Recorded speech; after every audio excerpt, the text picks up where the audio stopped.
What's up, YouTube? This is Too Raw for TV. So, it seems like I do a video about this, every week and a half, 2 weeks. Oh boy. I don't blame Ukraine, by the way. I don't blame Zelensky. I would keep doing the same scam over and over again. I don't blame them. I blame the elderly idiot in the White House, or the corrupt idiot in the White House, or the idiot that's being blackmailed. Whatever the case may be, I don't blame Zelensky, But, once again, Joe Biden is coming to the aid of Ukraine. He's asking Congress to authorize another $40 billion in aid for Ukraine, border, and disaster relief.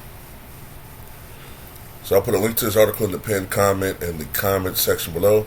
So President Joe Biden is calling on Congress to approve roughly $40 billion for additional assistance for Ukraine, enforcement of the president's border policies, and ongoing disaster recovery and response efforts.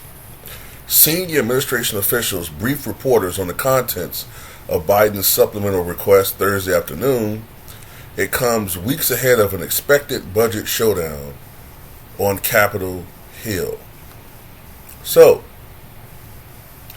the request, which senior administration officials say would cover emergency funding needs for the first quarter of 2024, includes $24 billion for Ukraine, $4 billion for southern border and immigration operations, $12 billion to replenish the Department of Homeland Security's Disaster Relief Fund, and $60 million to boost wildland firefighter pay. All right? I'm assuming that might have been a recent add-on, the $60 million to boost wildland firefighter pay with all of the unprecedented fires that are going on out in California and in the West in general.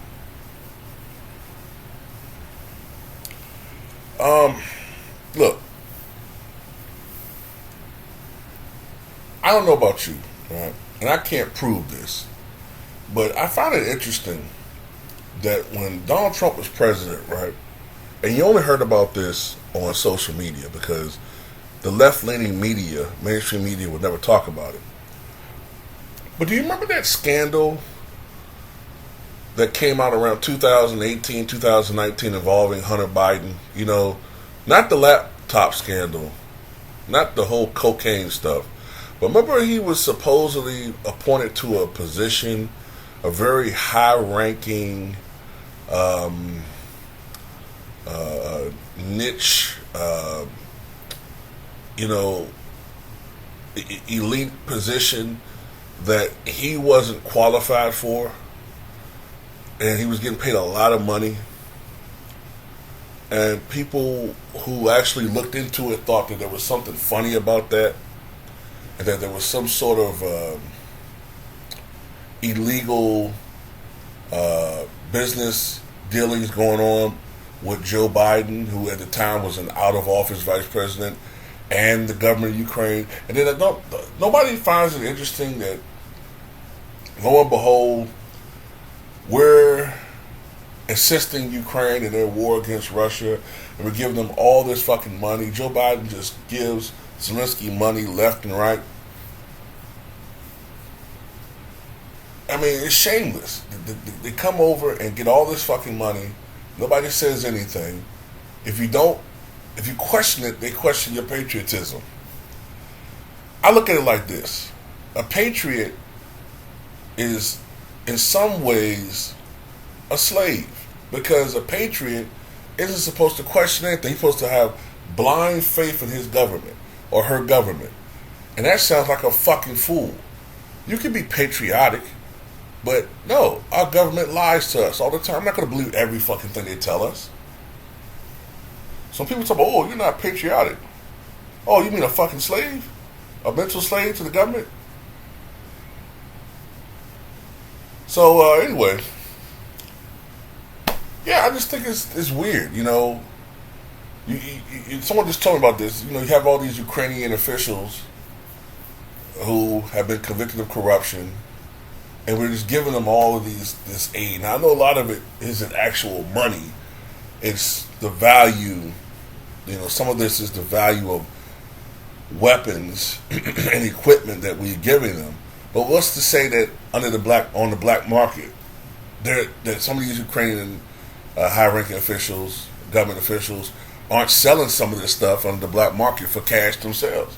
And then the funding that we do give them, and the funding that the world is giving them, what's to say that they're not taking some of it? They are.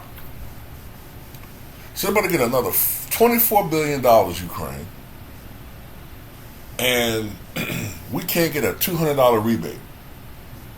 Even when we had the worst economic calamity that hit this country since the Great Depression, all we got was a $1,700 fucking check in total. I think the first one was $1,200, then the second one was $500 or something like that. I mean, that's a rent and a car note in some spots. You know what I'm saying? And with a couple hundred to spare. But Ukrainians can come over here and get freebies that we can't get, and we are American citizens. Americans, look, we are a generous country. But one thing I've learned is don't let people make you out to be a fool. Don't make people, use your niceness, your kindness as a weakness.